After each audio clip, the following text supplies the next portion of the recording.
Moraï Verabotaï, l'actualité nous impose d'évoquer ce soir la Megillah d'Esther, puisque nous allons célébrer cette fête la semaine prochaine et peut-être y consacrer 2 cours au minimum.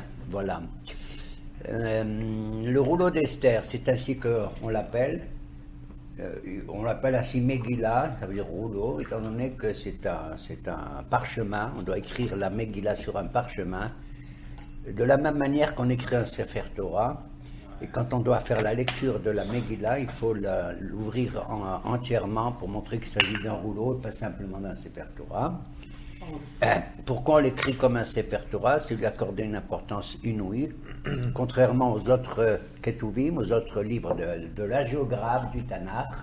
Aucun livre en dehors de la Torah ne mérite une telle considération, tout simplement parce que dans la Megillah d'Esther, elle a écrit Divrei Shalom ve'emet. Elle a écrit des propos qui représentent la paix et la vérité. Et la vérité, c'est Amita Shel Torah. Voilà pourquoi les soprim, les scribes qui écrivent le rouleau d'Esther, prennent presque toutes les mesures et les détails, comme pour écrire un Sefer Torah, faire des lignes et tout. Il y a aussi un besoin de l'enjoliver, la Megillah d'Esther, en écrivant au-dessus de commencer chaque colonne par le mot Amelech, le roi, pour indiquer que c'est le personnage central, entre guillemets. Je dis entre guillemets parce qu'à chaque fois que dans le rouleau d'Esther il est question, vous le savez, du roi Assuérus, Melech Ahashverosh, il peut s'agir soit de Ahashverosh lui-même, le monarque de la Perse, mais également de manière déguisée le roi par excellence, Melech Malchei HaMelachim, le roi des rois, Akadosh Baruch Hu, comme vous le savez, qui agit derrière le rideau, derrière le masque de l'histoire humaine apparemment naturelle et apparemment marquée par le hasard des circonstances. Cette histoire de la Megillah d'Esther est marquée justement par un empire colossal qui était formé de 127 provinces sous l'égide d'Assuérus, Ahashverosh, et comprenait donc pas mal de nations. Parmi toutes ces nations se trouvait le peuple juif dispersé ici et là, du nord au sud et de l'est à l'ouest. Et ce qui est beau aussi, c'est que de tous les livres de la Bible, du Tanakh, il y en a 2 qui portent le nom des femmes. Il y a Megillah de Esther et il y a la Megillah de Ruth.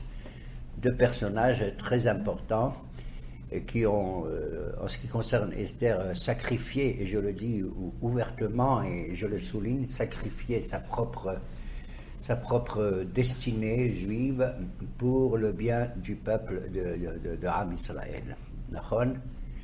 Et donc, le tissu historique dès le premier verset nous l'indique. Vayhi bimei Ahashverosh, hu Ahashverosh hamolech mehodu ve'ad Kush, sheva ve'esrim umea medina.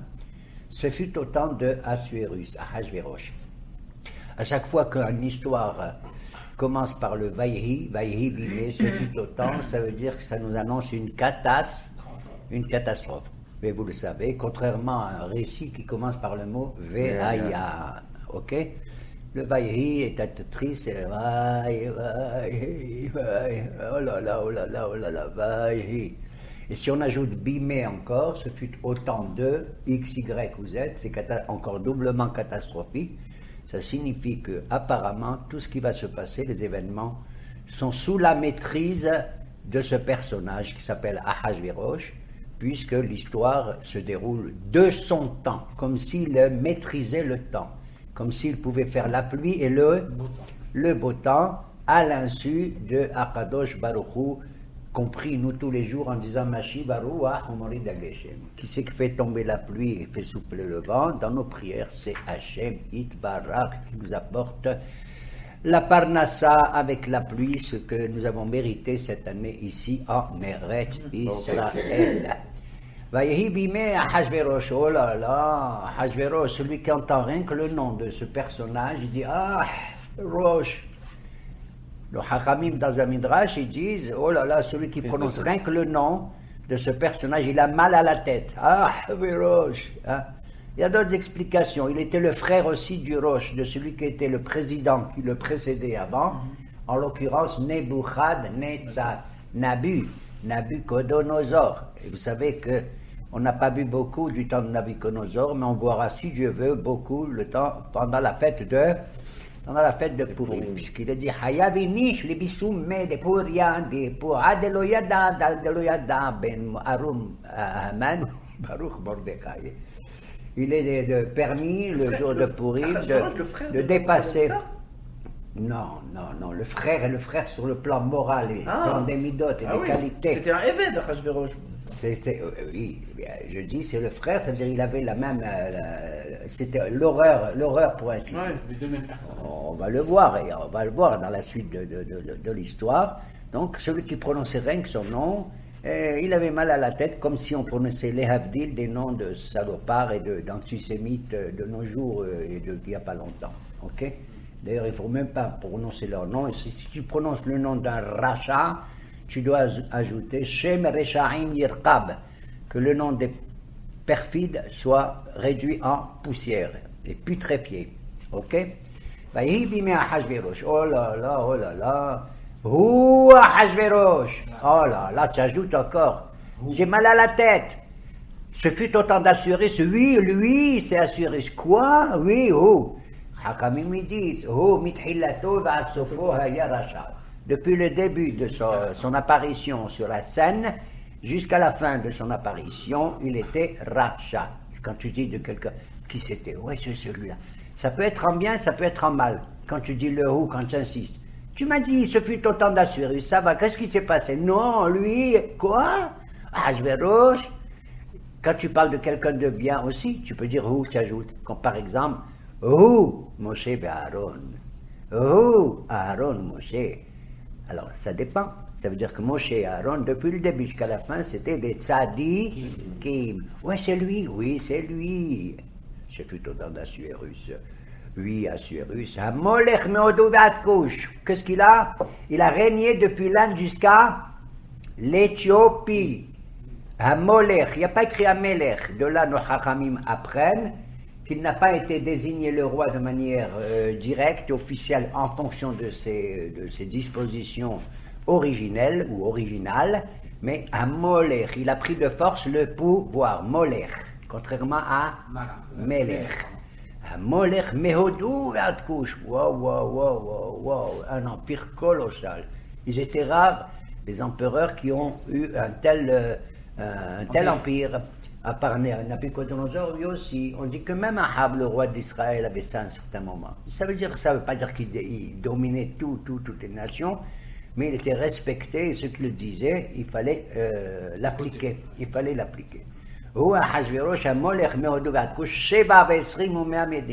Sur combien? 127 provinces. 127, c'est incroyable. C'est pratiquement, d'après les calculs de nos maîtres, la moitié du monde de l'époque. C'est énorme. Et certains de nos maîtres, en tant que remède, nous disent attention, n'aie pas peur, il y a 127, on sera protégé par une bonne femme. Tiens, c'est des femmes dans cette histoire, hein?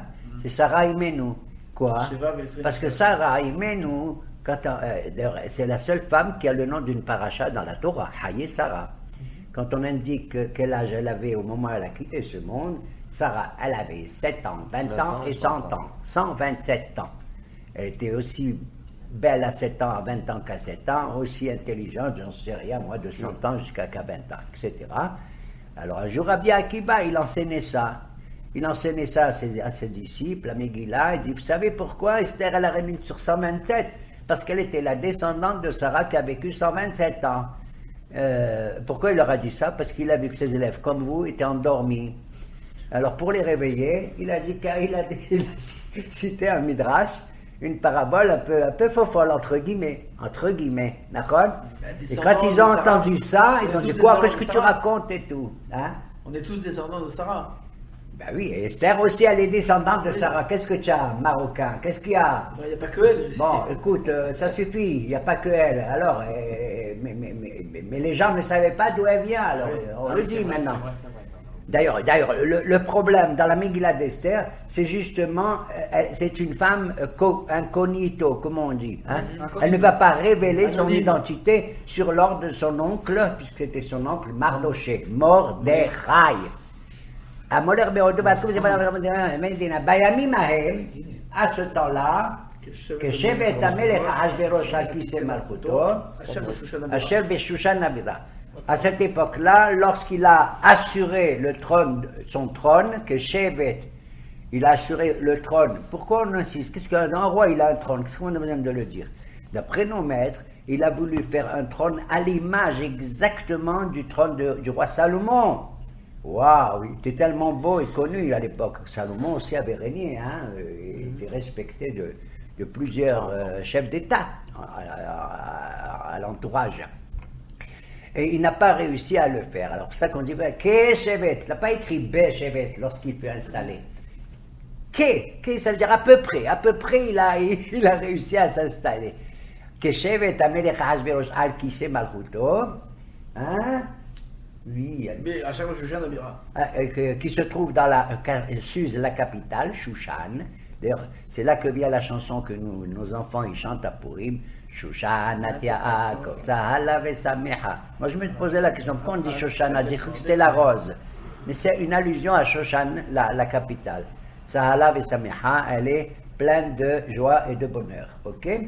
Alors, Asher Beshushan Habira, Asa. Bishnat Shalosh Lemalcho. Molcho, à la troisième année de son royaume, de son règne, il a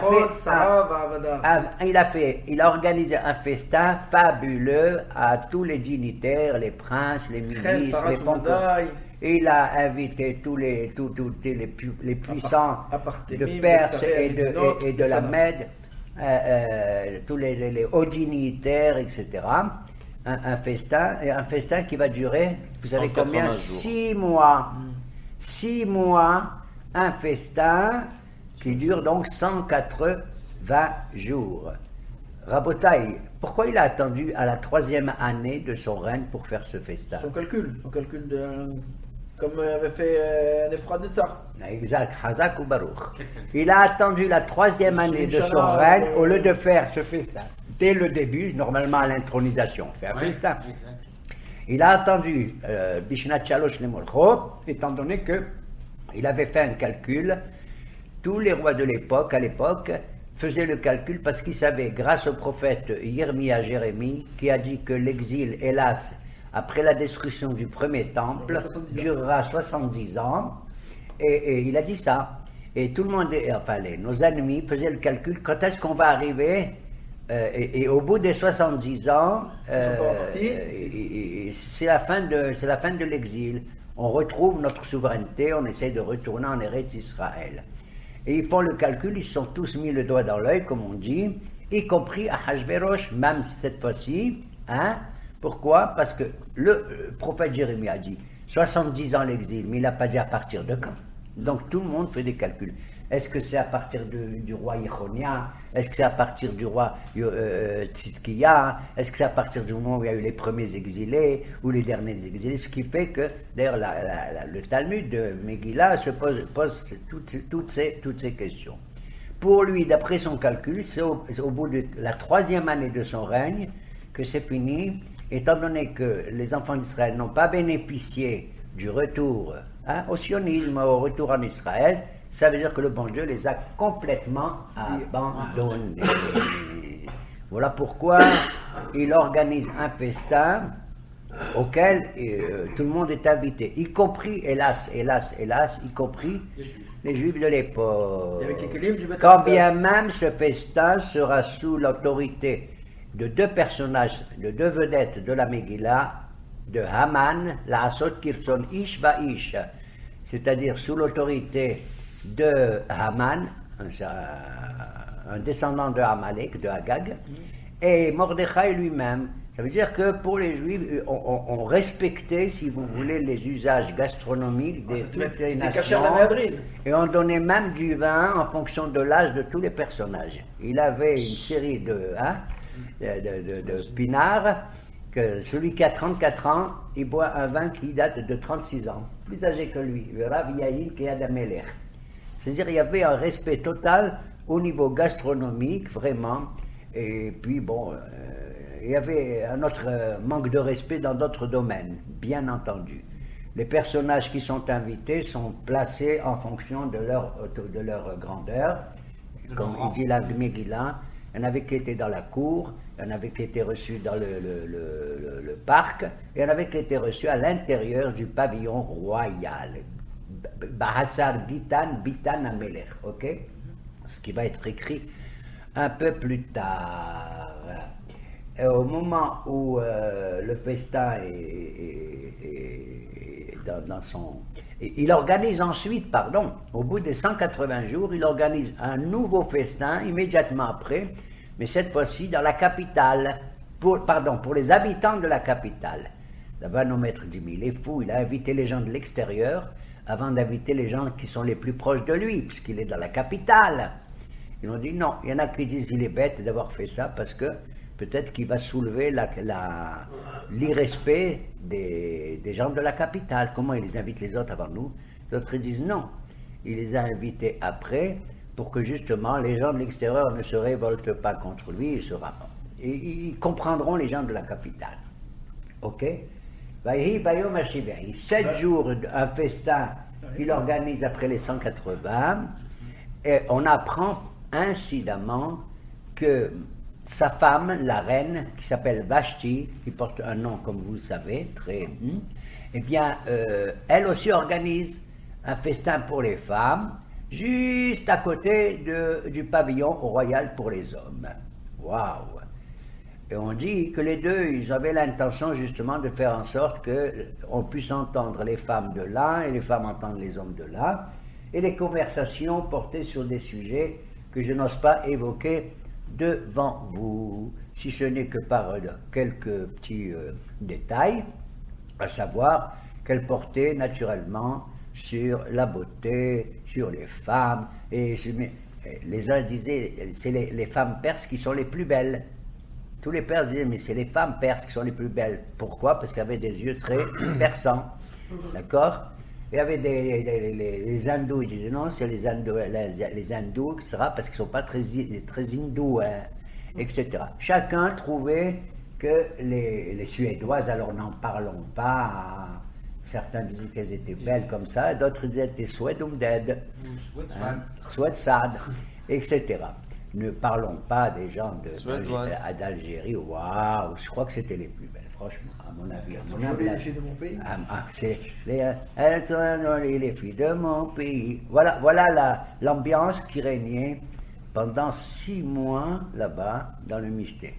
À tel point que, quand il entend ceci, le roi Hachvérosh, il dit quoi? Vous vous dites que c'est cela? Quoi? Vous vous dites que c'est les Suédoises? Toi, vous dites que c'est les Françaises et les Belges? Pas du tout. C'est ma femme qui est la plus belle de toutes. Il donne l'ordre de la faire arriver dans des conditions lamentables, bien entendu, afin qu'elle puisse montrer sa beauté la plus nue possible. Il lui envoie donc un messager, lequel revient en lui disant « La reine refuse de venir ». Nos maîtres nous disent comment elle refuse. Au contraire, elle souhaitait venir. Mais il s'est passé quelque chose au dernier moment. On dit qu'un ange est venu, il lui a fait pousser un zanav, comme si elle avait une queue, comme si elle avait une queue. D'autres disent non, elle a été frappée de tsarat, de la lèpre. Et voilà pourquoi elle a refusé de venir dans de telles conditions. La chose a été mal prise par le roi Hachvérosh, et il entre dans une fureur terrible et demande aux personnages les plus compétents de savoir quelle attitude il doit adopter et comment il doit rendre la justice devant un tel affront public, devant tout le monde. Vous savez comment un festin se termine? Lorsqu'on voit comme ça trop de choses et qu'on entame des conversations de ce genre. Naturellement, le conseil qu'il attendait devait venir des sages d'Israël, essentiellement de la descendance de Issachar. C'était des gens très très forts en connaissance, et d'après les astres, d'après l'astronomie et tout. Dites-moi, qu'est-ce que je dois faire, quelle attitude et quel verdict je dois rendre vis-à-vis de la reine Vashti. Et, eux, ils ont dit non, nous on est incapables. Comment? Vous incapables, vous les Juifs d'Issachar? On dit oui. Pourquoi? Il leur a dit parce que depuis qu'on a quitté notre pays Israël, qu'on est trimballé à droite et à gauche, on est des exilés, eh bien on a perdu toute notre sagesse et toute notre science.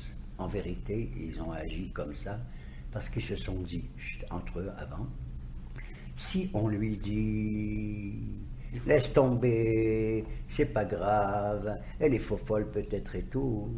Le lendemain, qu'est-ce qu'il va dire à Hachvérosh? Il va dire, ils se sont moqués, les conseillers juifs. Ils n'ont même pas eu considération de l'affront que j'ai reçu devant tout le monde.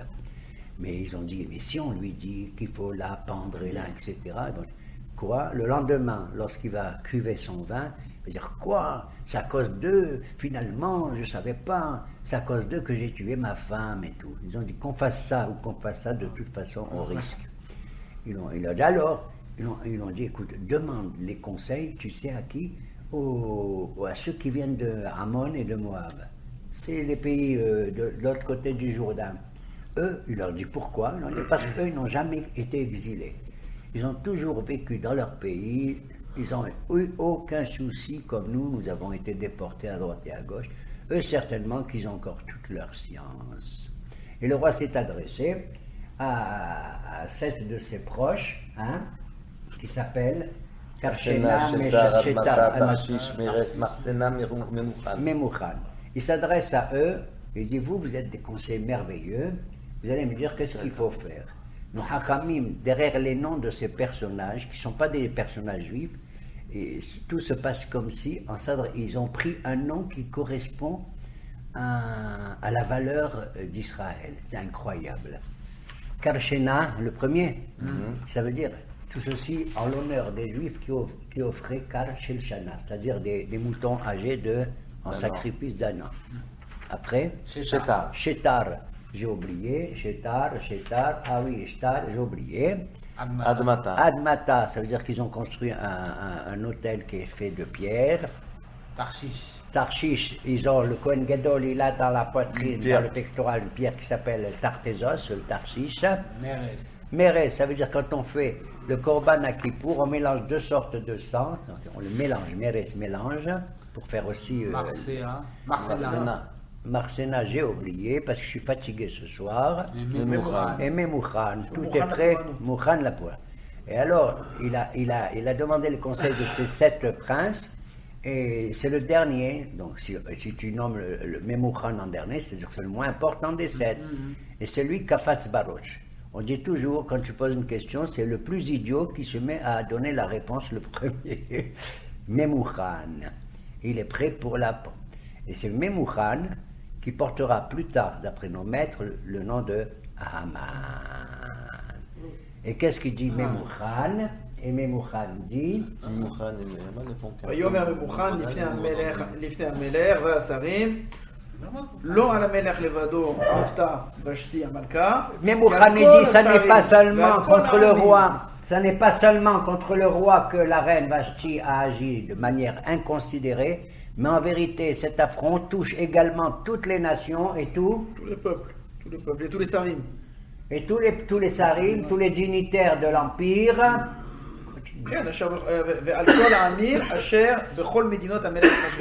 Dans toutes les provinces du roi. Tu vas prononcer un verdict contre la reine, à savoir et que tiendront compte toutes les femmes, que quoi? Attention à toutes les femmes, vous m'entendez? De ne pas mépriser comme ça et faire un affront à leur mari, en disant que le roi Cyrus a invité la reine Vashti à venir, elle n'est pas venue. Alors,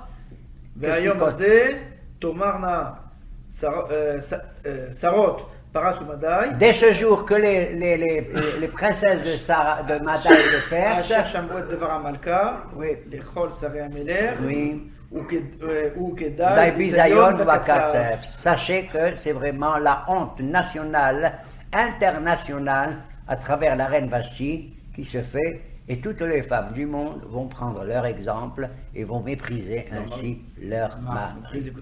Voilà le conseil absolument idiot que cet homme il va donner, absolument idiot. On convient, vous êtes d'accord, hein? Je l'espère. Hein? Comme si vraiment, oui, un événement de cette nature peut avoir une telle portée. D'ailleurs, c'est intéressant de dire ça. Et on va publier partout dans tous les journaux, les télévisions et les radios cette affaire. Attention aux femmes.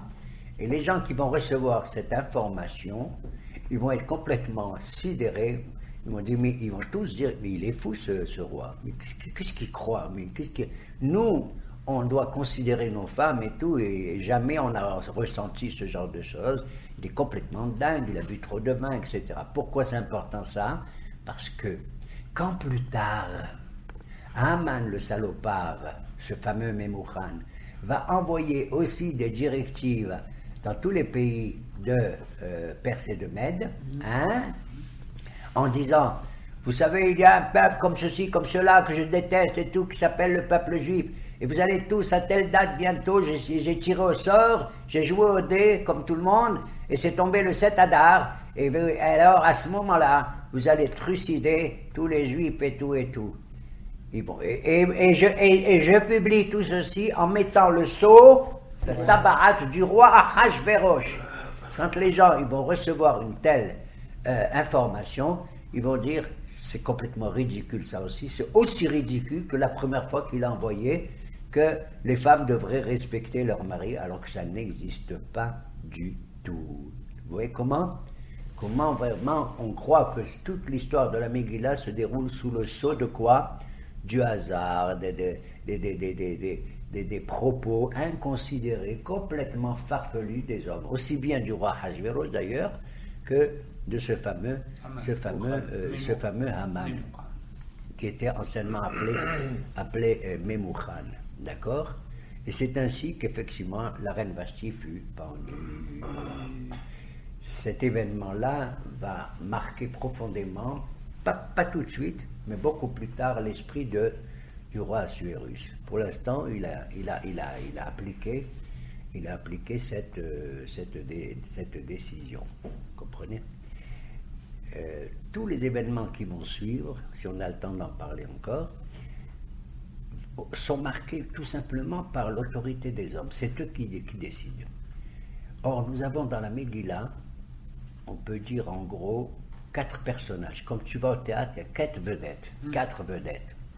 Le premier, c'est Ahasverosh. Le deuxième, on vient d'en parler, c'est ce fameux idiot, Memouchan Haman. Le troisième, on n'a pas fait encore connaissance, je crois que c'est à partir du chapitre 2. C'est Mordechai, Mardoché. C'est un personnage apparemment important, juif bien sûr, mais on ne sait pas exactement quelle est la grandeur de ce personnage, à quel niveau elle se situe. Est-ce qu'elle se situe au niveau de la piété, de la religion, de la sagesse, ou bien tout simplement dans un grand personnage juif qui a des connaissances au niveau économique, politique et tout. Mais ce personnage, Mordechai, est signalé dès le début du chapitre 2 comme étant avoir une ascendance importante. Ish Yehudi haya beshushana bira ushmu Mordechai. Il y avait un juif, un homme. Quand on dit Ish dans la Torah, contrairement, ça veut dire un personnage important. Ish, waouh, quel Ish celui-là, hein? Ish Yehudi, un juif, homme, personnage important, existait, Haya, vous voyez que c'est plus joli, hein, Haya, dans le capital là-dessus, Ushmo Mordechai, il s'appelle Mordechai. Et Ben Shimei, Ben Yair, Ben Shimei, Ben Kish, Ish Yemini. Et on soulève de qui c'est ce Mordechai? Ben Yair, le fils de Yair. Ben Shimei, ouais, Ben Kish. Ish Yemini, C'était un homme issu de la tribu de Benjamin. Yémini, ça veut dire Benyamin. Le rabbin discute dans la Gemara là-bas pour dire attends, tu dis Ish Yehudi ici, tu dis que c'était un Ish Yehudi, ça veut dire qu'il descend de la tribu de Yehuda. Et maintenant tu me dis à la fin Ish Yemini, il descend de la tribu de Benjamin. Alors il est de Yehuda. Les gens qui étaient de Yehuda ils disaient ouais, il était de Yehuda. Tu vois comme hein? Et ceux qui étaient les chauvins. Et ceux qui étaient de la tribu de Binyamin disaient ouais, il était de chez nous, de Binyamin. Alors Hachamim ils disent en vérité ça dépend. Selon, il était du point de vue de son père, il descendait de Binyamin, et du point de vue de sa mère, elle était de Yehuda. Quand on signale les parents de quelqu'un, le père, le grand-père, et ici en l'occurrence l'arrière-grand-père, de qui? De Mordechai, et tu dis Yémini en plus, Yémini, ça veut dire que ses parents et ses grands-parents et son arrière-grand-père, c'était des personnages importants. Quand par exemple tu dis d'un prophète, du temps de Jérémie, fils de Hilkiyahu, ça veut dire que non seulement Jérémie était prophète, mais également son père. Et quand tu signales le nom d'un prophète, tout simplement, ça veut dire lui était prophète et pas ses ancêtres, d'accord? Comme ça. Quand on signale toujours en bien un personnage, ça veut dire même ses parents et grands-parents étaient bien. Quand tu mentionnes en mal un personnage, ça veut dire même ses ancêtres sont mauvais. Comme par exemple Haman ben Amedata Agagi. Haman, fils de Amedata, il s'appelait comme ça, à Agagi. Qu'est-ce que ça veut dire Agagi? De la tribu, de la famille ancienne de Agag. Vous vous rappelez de Agag? Agag était un roi qui, à l'époque du roi Samuel, était le roi et le roi de Amalek. Qui est Amalek? Maroyev Rabotai. Amalek, c'est le petit-fils de Esav. C'est le fils de Eliphaz qui est le fils de Esav. D'ailleurs, si Dieu veut, ce Shabbat, nous allons lire la paracha de Zachor. On va le sortir de Sefer Torah. Un, pour la paracha de cette semaine, c'est Vaïkra. Et le deuxième, c'est Parashat Zachor. Et lors de cette paracha, c'est la seule au monde de toute l'année qu'on dit qu'elle est Mideoraita. Il ne faut pas la louper. C'est-à-dire, c'est une recommandation importante qui provient de la Torah elle-même. Pourquoi? Parce que la Torah, elle dit Zachor et Asher Asalecha Amalek. Souviens-toi. Alors que toute la Torah qu'on lit pendant tous les Shabbatot, le lundi, le jeudi, etc., elle est Miderabanan. C'est une institution purement rabbinique. Ça ne veut pas dire que ce n'est pas important. Mais surtout pas ne pas louper la paracha de Zachor. Il y a un débat pour savoir si les femmes sont soumises ou pas à écouter ça. Alors, il y en a qui disent oui, bien sûr, pourquoi pas, parce que ce n'est pas une mitzvah shazman grama. Ce n'est pas un commandement qui dépend du temps, étant donné qu'il faut se souvenir. Quand on dit se souvenir, nous on utilise juste le Shabbat avant Purim parce que ça rappelle ce Haman et Marchemo, vous comprenez? Mais en vérité, si tu lis ça se trouve où la paracha de Zachor? À la fin de la paracha de Kitetse dans Devarim là-bas. Ça veut dire qu'on doit se souvenir tout le temps. Étant donné qu'on a un ennemi aussi affreux que celui-là, il faut toujours y penser à lui. De la même manière, on est sorti une fois d'Égypte, d'accord? C'est pas uniquement à Pessah qu'on doit se rappeler de la sortie d'Égypte. Pourquoi tous les jours? Parce qu'on lit le Kriyat Shema, n'importe quelle mitzvah que tu fais, le kiddush du Shabbat, qu'est-ce que tu disais? Etc. Et de Amalek, il faut y penser le plus souvent. Donc ça ne dépend pas d'un temps précis. Si on le fait avant Purim, c'est parce qu'il y a un rapport entre Amalek et Marchemo, comment il s'appelle? Haman. D'accord? La mitzvah de Zachor, de lire Zachor, de Réta de lire Zachor, c'est lié au temps. C'est quoi autant? Je n'ai pas compris. Elle est au temps. Pas du tout. Pourquoi? C'est le Shabbat devant Purim. C'est ce que je viens de dire. La mitzvah de Zachor, c'est tout le temps. La Torah, elle n'a pas dit tu dois lire Zachor Purim n'existait pas. On insiste, on souligne pour donner l'occasion au peuple en général de penser à la paracha de Zachor avant Purim. Mais la mitzvah en elle-même, c'est pour ça que j'ai parlé de Yetziat Mitzrayim aussi, doit être pensée tout le temps. Alors il y a des poskim qui disent les femmes sont soumises à ça parce qu'elles aussi, pourquoi il faut qu'elles pensent et que. Il y en a qui disent oui, c'est pas facile pour les femmes et tout. Si elles ont des enfants, il faut les garder. Alors à ce moment-là, les hommes ils vont au premier minyan et les femmes elles viennent au deuxième minyan et le papa il garde les enfants pendant ce temps-là. Il y a d'autres qui disent non.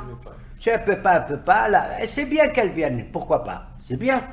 Mais si elle n'est pas venue pour écouter la parashat Zachor, pas du tout grave, pas du tout. Pourquoi? Parce que dans la même mitzvah il y a écrit Zachor, Tasher Asalecha Amalek, Asher Kacha, Bader, Zachor, Lotishka, Timhe et Zecher Amalek. Tu dois effacer le souvenir de Amalek. Ça veut dire quoi effacer ça veut dire faire la guerre contre Amalek. Est-ce que les femmes elles font la guerre? Hein? S'il y a des féministes ici, je leur dis dehors, hein, je vous en prie. Quoi, une femme, elle va faire chez nous la guerre? Elle va pas faire la guerre, une femme chez nous.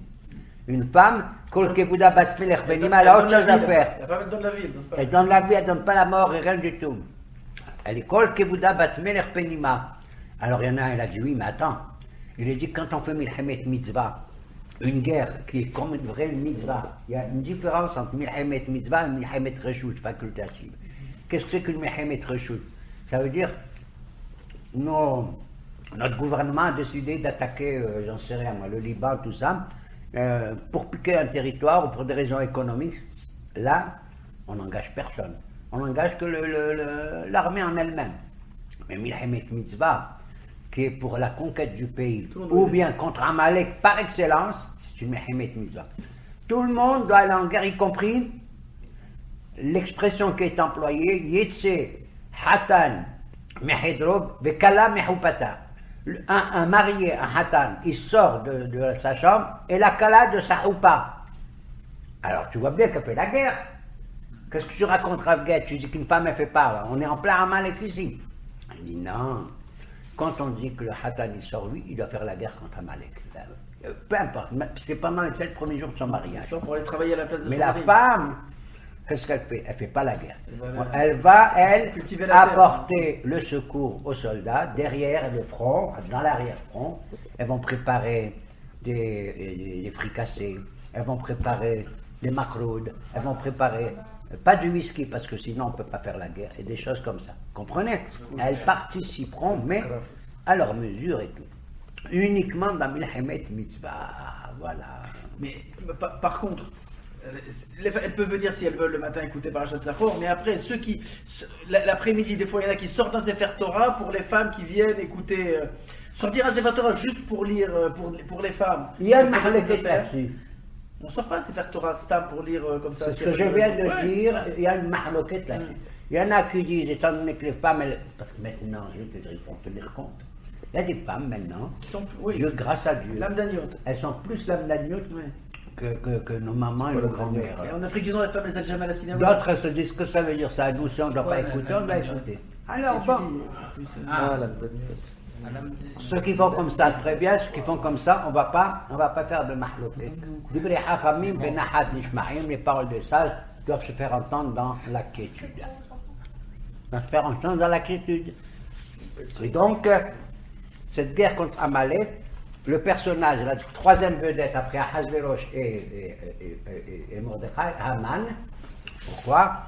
Descendant de Amalek, étant donné que ceci vient nous préciser que la haine antisémitique de Haman n'avait aucun socle, aucune base réelle et logique. De la même manière que Amalek. Pourquoi? On lit Zachor, parce que on sort à peine d'Égypte. On n'avait aucune intention, quoi, de faire la guerre contre personne. On était en plein paumé dans le désert. On ne savait même pas comment traverser la mer Rouge et tout. Lui nous attaque où? Il vient de son bled, chez nous, en chemin.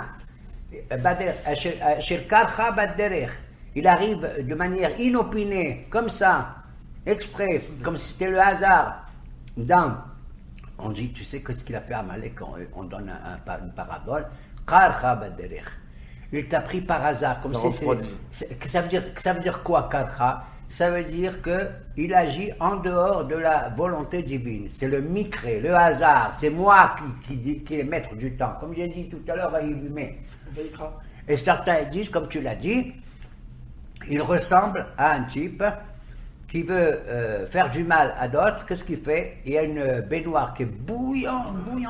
Qu'est-ce qu'il fait? Il est prêt à se jeter dedans, quitte à se brûler un peu et faire croire à tout le monde qu'elle est calme, qu'elle est froide. Comme ça, les autres, ils se jettent dans la baignoire et tous, ils sont brûlés. Et c'est exactement ce qu'il a voulu faire. Il a voulu montrer. Alors que lors, vous vous rappelez dans la Shiratayam, lorsqu'on est sorti de la mer Rouge, qu'est-ce qu'on a chanté?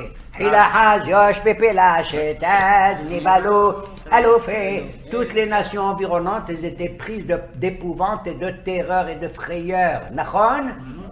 Alors lui, il a dit quoi? Ils sont pris de frayeur. Moi, je vais leur prouver qu'il n'y a rien. Et c'est pour ça que la première guerre qu'on a eue de manière inopinée, c'est celle qu'on a eue avec Amalek. D'accord? Voilà pourquoi c'est important. Qu'est-ce qu'il a fait, ce pourri de Amalek?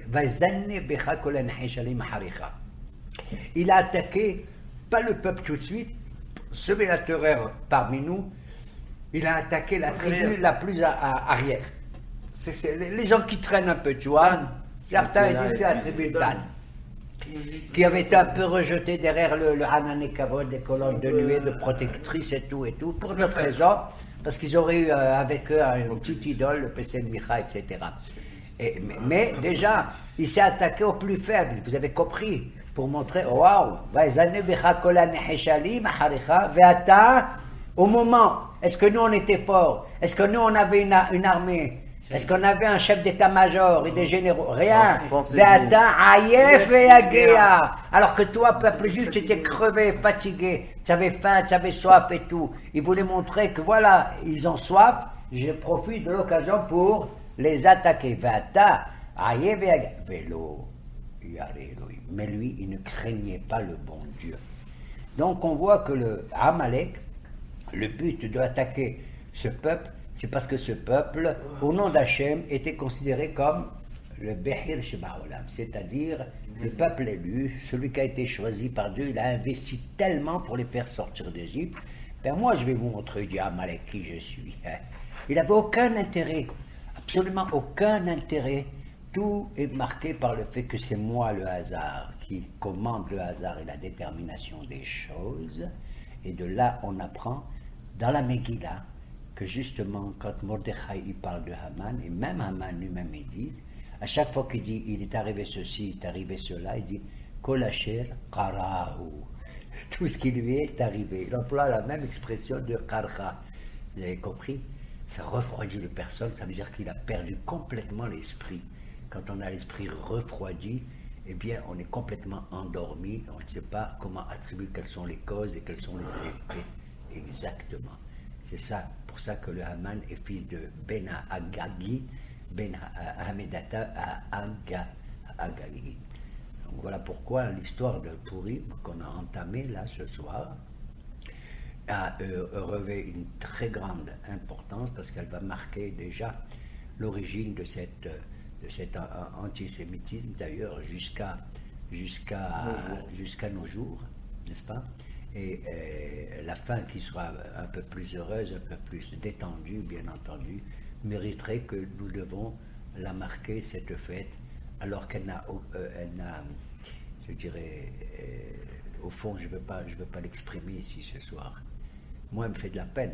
Il y a une personne qui me fait de la peine dans l'histoire d'Esther. Esther. C'est Esther elle-même. C'est Esther elle-même. Et jeté. Et on ne le sait pas, mais elle va jouer un rôle déguisé, caché, plus tard, pas dans le Megillah d'Esther, dans le livre de Nehemiah et de Ezra. C'est la maman d'un certain Darius, etc. Bon, je n'ai pas le temps d'en parler, mais elle porte ce nom de Esther parce que, justement, elle est cachée.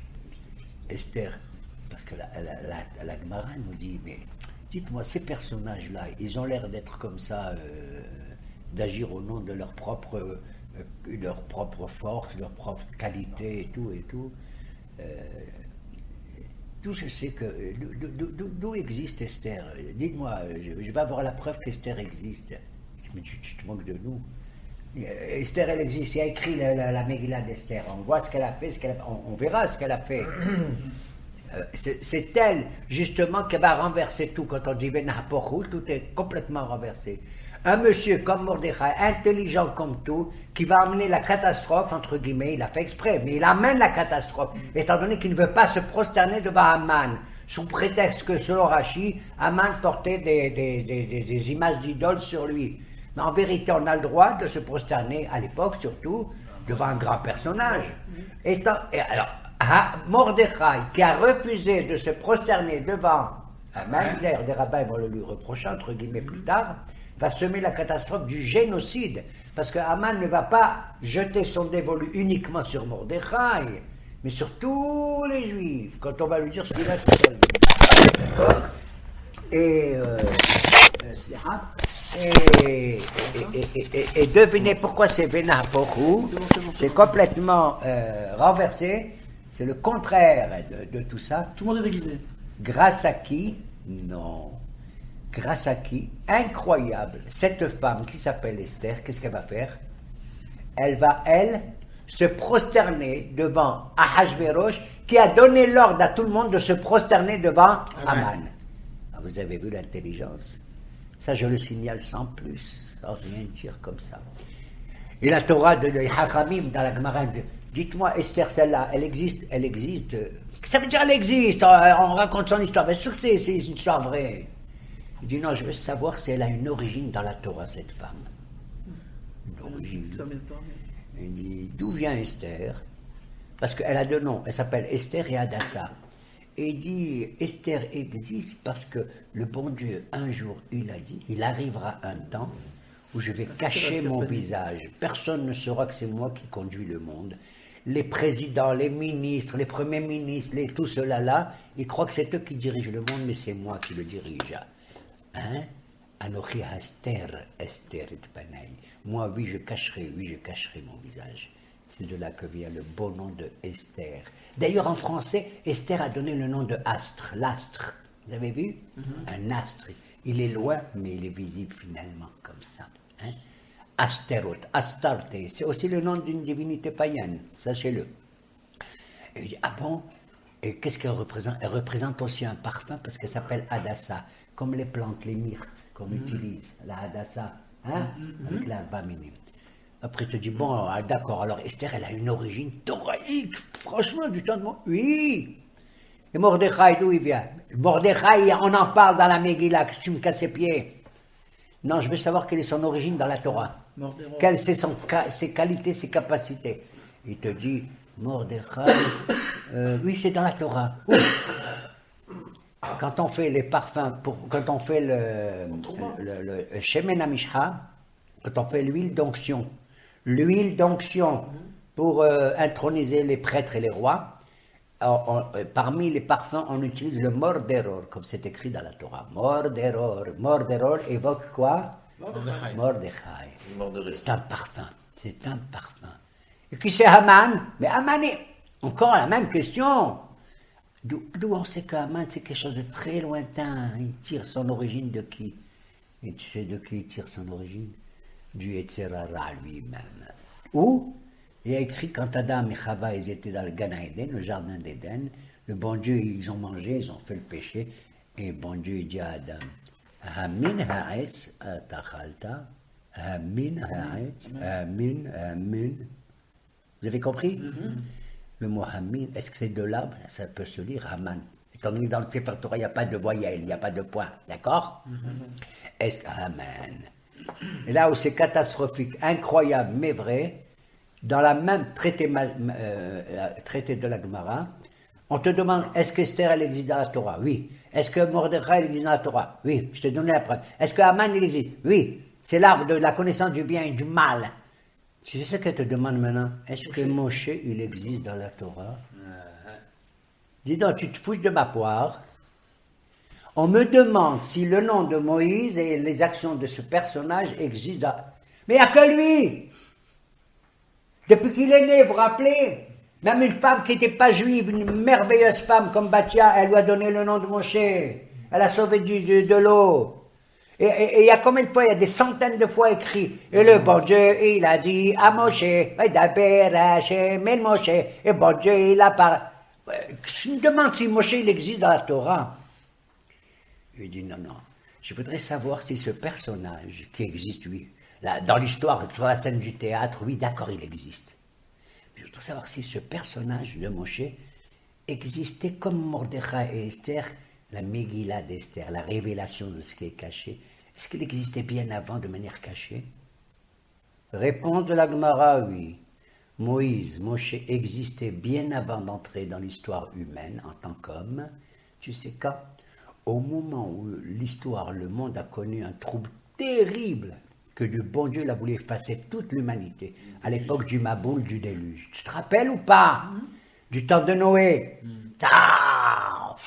Et Noé a été protégé par quoi? Par la Teva, l'arche où il s'est sauvé avec sa femme et ses enfants et leurs femmes. Hein? Et là-bas, il y a écrit, et moi, l'Éternel, j'ai dit, désormais, les descendants de Noé, etc., ne vivront jusqu'à 120 ans, Béchagam, ou Bassar, étant donné qu'ils sont faits de chair et de sang. Ça veut dire, étant donné que, quel étant donné que? En hébreu, Béchagam. Quelle est la valeur numérique de Béchagam, du génomètre? Bet, Shin, Gimel, Mem. 345. Moshe. 300. Et combien c'est Moshe? 345. Shin, Mem, 345. Regardez-moi ça. Et Je Mashiach deviens aussi. dingue. Moshe existait, la Neshama de Moshe était là pour sauver Noah et tous et tous. Et où il était? Dans l'eau. Bateva. Il était dans l'eau. Moshe existait, ça veut dire son origine, bien sûr. Elle était déjà dans l'eau, et la preuve, c'est qu'elle était dans l'eau, en dehors de la Teva, et quand il va naître vraiment, il sera où? En dedans de la Teva. Quand Batia le sauve, où il était Moshe? Bateva, dans le petit berceau, Nachon. Maintenant, cette affaire est quand même considérable. Quand je lis le rouleau d'Esther, je vois qu'il y a Esther, Haman, Mordechai et Hachvérosh. Pourquoi tu me mets Moshe dedans? Pourquoi maintenant tu essaies de me dire, en même temps que ces personnages, ces vedettes, Moshe, c'est pour te dire combien la parole de Moshe a eu une influence sur ces trois personnages. C'est ça que ça veut dire. Il y a un petit Moshe chez tout le monde qui se cache. D'ailleurs, quand dans des discussions talmudiques, très souvent, les Hachamim, Tanaïm, Amoraïm, tout ça, ils discutent entre eux, et puis il y en a un qui donne une réponse magnifique, waouh, et tout le monde se retourne vers lui, et ils lui disent, Moshe, Shapirka Amarta, ils lui disent, Moïse, tu as bien parlé, alors qu'il ne s'appelle pas Moïse, lui, il ne s'appelle pas Moshe, il s'appelle Nehemia, il s'appelle Nahman, il s'appelle Rish Lakish, Rabbi Yohanan, Moshe. Et de là, nos maîtres, ils apprennent que dans chaque génération, il y a toujours des hachamim qui ont la possibilité d'avoir un petit peu, un tout petit peu, pas tout, un petit peu de l'esprit de Moshe Rabbeinu Alaou Shalom et Ratson, qui viennent aussi dans notre génération pour nous apporter la Geoula Shelema. Amen. Amen. Zag Baruch.